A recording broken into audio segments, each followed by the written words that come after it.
Madame la Présidente, Monsieur le Commissaire, ma mère a été assassinée car elle trouvait, comme d'autres journalistes, entre le règne de la loi et ceux qui la violent. Mais elle a également été prise pour cible car elle était la seule personne à le faire. C'est ce qui arrive quand les institutions d'un État sont devenues incapables.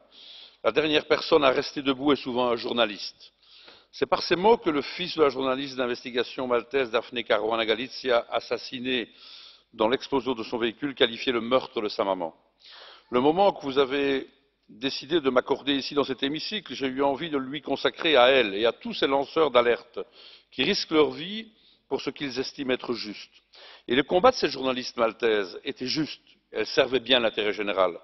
Au printemps, un magazine américain bien connu l'avait classée, Madame Caruana, parmi les 28 personnalités qui font bouger l'Europe, la décrivant comme un Wikileaks entier en une seule femme, en croisade contre le manque de transparence et la corruption à Malte. Je rejoins les déclarations de la Commission européenne sur ce sujet. Je suis moi aussi horrifié par cet assassinat. Mais je demande à cette même Commission de dépasser la posture et de passer aux actes. Ce meurtre crapuleux perpétré à Malte doit être le dernier. Espérons-le.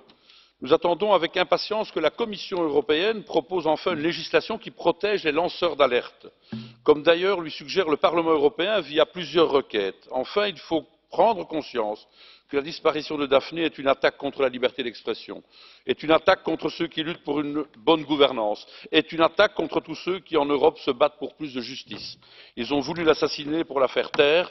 Faisons en sorte de continuer à porter sa voix et à continuer le combat pour des pratiques plus propres. Justice doit être rendue.